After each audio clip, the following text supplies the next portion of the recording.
Terima kasih. Assalamualaikum warahmatullahi wabarakatuh.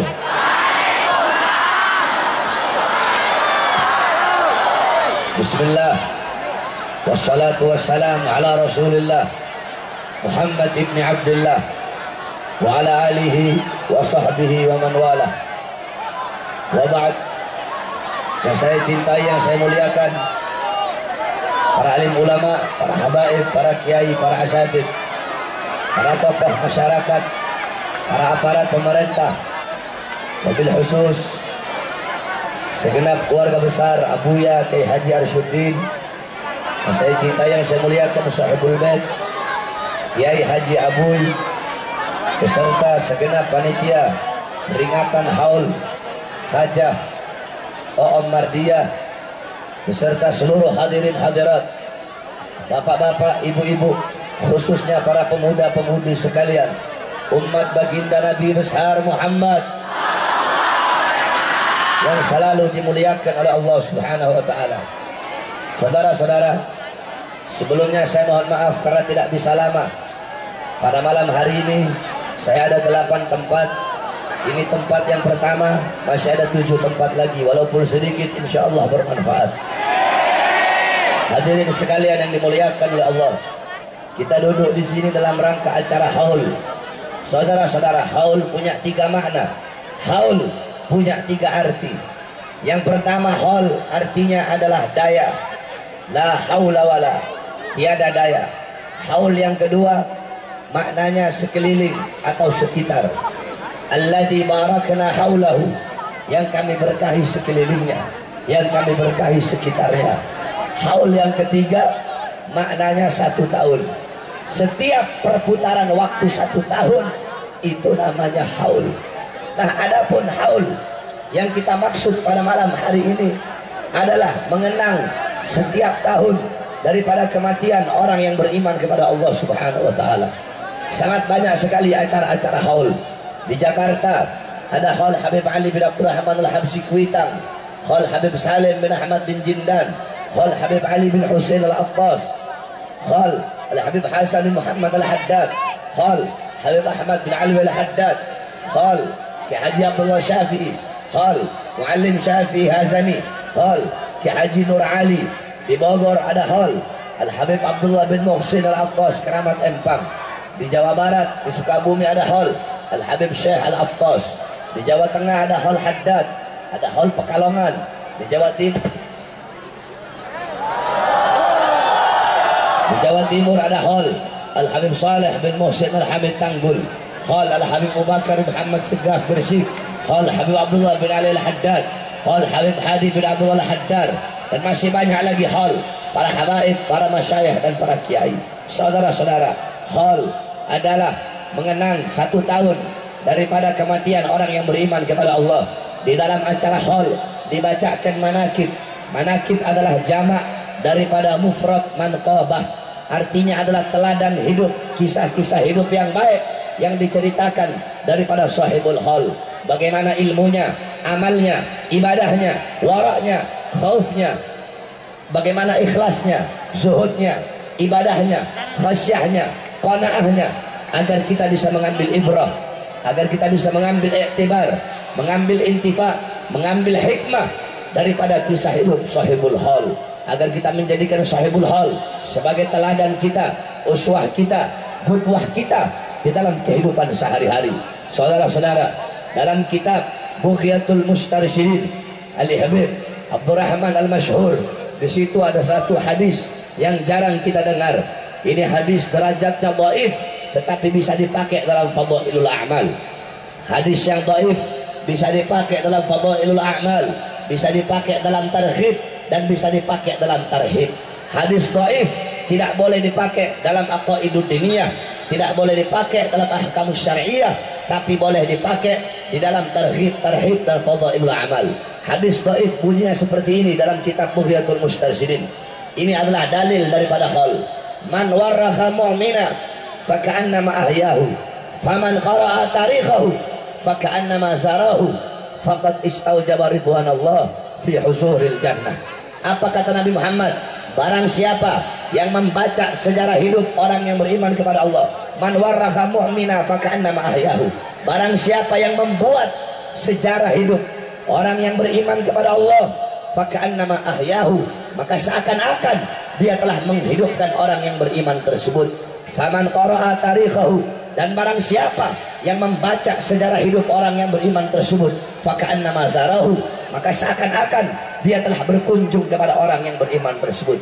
Ngapain kita harus buat acara hall, harus mengenang orang yang sudah wafat, mengenang orang yang sudah meninggal dunia, sedangkan itu orang sudah wafat, itu orang sudah meninggal dunia. Al-Imam Abdullah ibn Mubarak, beliau berkata, yahtajul insan ila ziyarati mayyubkihi wa idalam yajidhu fil ahya ittala'a ala suratihi fil amwat. Al-Imam Abdullah ibn Mubarak, beliau berkata, kita manusia, kita ini butuh untuk berkunjung kepada sosok yang bisa membuat kita menangis, takut kepada Allah. Wa idalam yajidhu fil ahya, kalau tidak bisa menemukan sosok tersebut dari kalangan orang-orang yang masih hidup, maka carilah, ambillah, pelajarilah dari kisah mereka, orang-orang yang sudah wafat. Al-Imam Al-Habib Ahmad bin Umar bin Sumaid, beliau berkata dalam kitabnya Jawami'ul Kalam, aqwamu ahya'in tamutul qulub bidzikrihim, aqwamu amwatin tahyal qulub bidzikrihim. Orang-orang yang masih hidup, kaum-kaum yang masih hidup tetapi mengenang mereka, menceritakan kisah mereka, bisa mematikan hati. Sedangkan kaum-kaum yang sudah wafat, orang-orang yang sudah wafat, minal ulama wal aulia wal asfiya wal syuhada, mengenang mereka walaupun mereka telah wafat, tetapi mengenang mereka, menceritakan kisah mereka, justru bisa menghidupkan hati-hati yang mati. Inilah tujuan diadakan hall. Kemudian tujuan diadakan hall pada malam hari ini juga membuktikan bahwasanya anak-anak yang ditinggalkan almarhumah Hajah O'om Mardiah adalah anak-anak yang saleh dan salehah. Kenapa? Karena anak-anak beliau mengundang kita duduk pada malam hari ini untuk apa? Membacakan Yasin, tahlil, tahmid, tasbih, takbir, tamjid, salawat dalam rangka acara hallnya, yang dimana itu semua dihadiahkan untuk almarhumah di dalam kubur. Kenapa? Karena berbakti kepada kedua orang tua bukan hanya semasa hidup orang tua saja, tetapi walaupun orang tua telah wafat, walaupun orang tua telah tiada, wajib kita berbakti dengan apa? Dengan mengirimkan doa. Sebab idza mata ibnu adam in qata amaluhu illa min thalatha, sadaqatin jariyah, al ilmu yantafa'u bih, wa waladun salih yad'u lah. Kata Nabi apa? Seluruh anak Adam, seluruh kalau wafat, kalau meninggal dunia, terputus amalnya, kecuali 3 amal yang tidak akan pernah terputus. Walaupun jasad telah tiada, walaupun jasadnya hancur, walaupun jasadnya terkubur, tetapi kalau semasa hidup meninggalkan 3 perkara ini, maka pahalanya akan terus mengalir sampai datangnya hari kiamat. Yang pertama, sedekah jariyah, mengeluarkan harta di jalan Allah untuk masjid, untuk musalla, untuk pondok pesantren. Yang kedua, ilmu yang tafa'ubih, ilmu yang bermanfaat, yakni beliau-beliau para ulama yang mengamalkan ilmu sehingga ilmunya bermanfaat. Yang ketiga, waladun saleh yad'ulah, anak saleh yang mendoakan kedua orang tuanya. Doa seorang anak kepada kedua orang tua, pahalanya akan selalu mengalir untuk orang tua tersebut sampai datangnya hari kiamat. Kita doakan mudah-mudahan anak-anak yang ditinggalkan oleh beliau menjadi anak-anak yang saleh dan salehah, menjadi anak-anak yang kelak bisa memberikan syafaat kepada kedua orang tuanya. Dan mudah-mudahan almarhumah dalam kuburnya Allah luaskan kuburnya, Allah terangi kuburnya, Allah ampuni dosa-dosanya. Amin amin ya rabbal alamin. Yang terakhir yang ingin saya sampaikan, saudara-saudara, 1 tahun yang lalu kita umat Islam disatukan dengan Al-Quran, betul? Ketika Al-Quran dihina oleh Ahok, ketika Al-Quran dinistakan oleh Ahok, maka seluruh umat Islam, santri-santri, pondok-pondok pesantren, majelis taklim, majelis ilmu, ormas-ormas Islam, elemen-elemen umat Islam, para laskar, para pendekar, para jawara, seluruh umat Islam, perwakilan dari berbagai daerah, dari Sabang sampai Merauke, jutaan umat Islam memutihkan kota Jakarta di bawah bendera aksi bela Islam yang dipimpin oleh Al-Imam Al-Habib Muhammad Rizik bin Hussein bin Syihab. Saudara-saudara, ingin saya sampaikan, jikalau 1 tahun yang lalu kita umat Islam disatukan dengan Al-Quran yang telah dihinakan oleh Ahok, yang telah dinistakan oleh Ahok, maka tahun sekarang kita umat Islam akan disatukan kembali oleh Allah dengan cadar dan azan yang telah dihinakan oleh penista agama Sukmawati. Saudara-saudara, si babi Ahok belum bebas dari penjara, si penista agama belum bebas dari penjara, sudah muncul babi betina yang baru. Saudara-saudara, jawab yang keras, siapa babi betina? Siapa penista agama? Siapa penista cadar? Siapa penista azan? Sukmawati berkata, aku tidak tahu syariat Islam. Ya, aku tahu sari konde lebih indah dari cadarmu. Aku tidak tahu syariat Islam. Yang aku tahu suara kidung lebih indah dari lantunan azanmu. Saya tanya, kacau tidak? Kacau tidak? Biadab tidak? Jahat tidak? Bajingan apa bukan? Bajingan apa bukan? Lawan apa biarkan? Lawan apa biarkan? Masyarakat Tenjo lawan apa biarkan? Hei Sukmawati biadab, jaga kau punya mulut. Kalau engkau tidak tahu tentang syariat Islam, lebih baik engkau diam. Qulu khairan aw yasmut, berkatalah sesuatu yang baik atau diam. Kalau engkau tidak tahu tentang syariat Islam, jangan engkau berpuisi yang isinya menghina cadar, menghina azan, dan menghina syariat Islam. Saudara-saudara, orang Islam nggak tahu syariat Islam berarti goblok, betul? Orang Islam nggak tahu syariat Islam berarti apa? Orang Islam nggak tahu syariat Islam berarti apa? Orang goblok harusnya ngaji, betul? Orang goblok harusnya ngapain? Orang goblok harusnya ngapain? Orang goblok harusnya ngaji. Orang goblok harusnya belajar, bukan berpuisi goblok. Sukmawati tidak ada bel dengan kakaknya, saudara-saudara. Siapa kakaknya? Siapa kakaknya? Kalau adiknya bilang, aku tidak tahu syariat Islam. Kalau kakaknya bilang, Indonesia bukan negara Islam. Mereka berdua ingin memisahkan Islam dan Indonesia. Mereka berdua ingin mengadu domba antara adat dan syariat. Mereka berdua ingin membenturkan antara ajaran Islam dan budaya-budaya yang ada di Indonesia. Saudara-saudara, Islam dan Indonesia tidak akan pernah bisa dipisahkan selama-lamanya. Kenapa? Demi Allah, kalau bukan karena Islam, kalau bukan karena perjuangan Islam, kalau bukan karena para ulama, para santri, waktu itu belum ada tentara, belum ada polisi, belum ada partai politik, belum ada DPR, Indonesia belum merdeka. Yang ada pondok-pondok pesantren, majelis-majelis taklim, majelis-majelis ilmu, para santri-santri dan rakyat yang dipimpin oleh para ulama dan santri.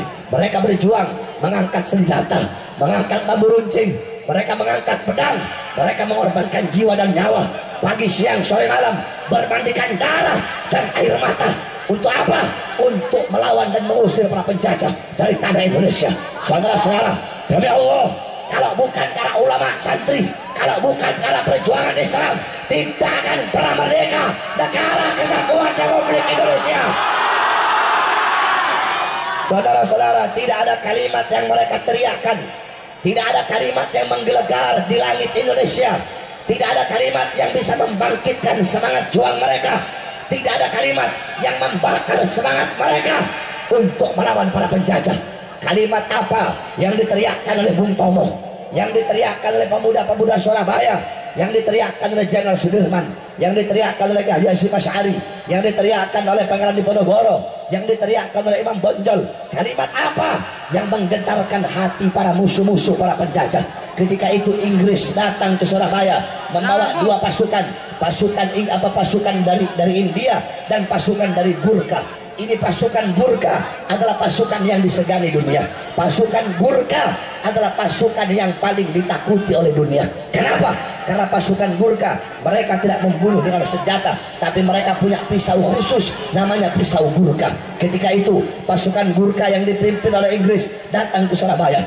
Ketika pasukan Gurkha berhadapan dengan para ulama dan para santri yang membawa bambu runcing, apa kata pasukan Gurkha? Kami telah keliling dunia untuk menjajah negara-negara, tapi kami tidak pernah takut. Tapi ketika kami datang ke Indonesia, tepatnya kami datang ke Surabaya, kami melihat ini yang pakai putih-putih, ulama-ulama dan santri. Setiap mereka mengumandangkan, setiap mereka teriakkan kalimat Allahu Akbar, hati kami ketakutan, hati kami hancur, sehingga kami pun mundur. Saudara-saudara, tidak ada kalimat yang bisa memerdekakan negara Indonesia yang diteriakkan oleh para ulama, oleh para santri, oleh para pejuang, kecuali kalimat. Kalimat itulah yang membakar semangat para pejuang, yang membuat musuh-musuh para penjajah ketakutan. Oleh karenanya saudara-saudara, Indonesia adalah tanah ulama, Indonesia adalah tanah santri. Tidak ada tempat dan ruang di Indonesia bagi para penista agama. Betul? Oleh karenanya kami sampaikan kepada kepolisian Republik Indonesia, segera tangkap dan penjarakan Sukmawati. Betul? Jangan kalian polisi bisanya nangkep ulama doang, bisanya nangkep ustadz doang, bisanya nangkep kiai doang, bisanya nangkep habaib doang. Kalau nangkep ulama cepet, nangkep penista agama nunggu demo berkali-kali baru ditangkap. Saya tanya, adil tidak? Adil tidak? Adil tidak? Oleh karenanya tangkap dan penjarakan Sukmawati. Kalau sampai kalian biarkan, kalau sampai kalian bebaskan, kalau sampai tidak kalian tangkap, kalau sampai kalian tidak bertindak, atau bahkan kalian lindungi, demi Allah, jutaan santri, jutaan umat Islam akan kami kepung Jakarta, akan kami putihkan Jakarta, dan akan kami hukum penista agama dengan cara kami sendiri. Saudara, saya tanya, cara kita menghukum penista agama, penjara atau mati? Penjara atau mati?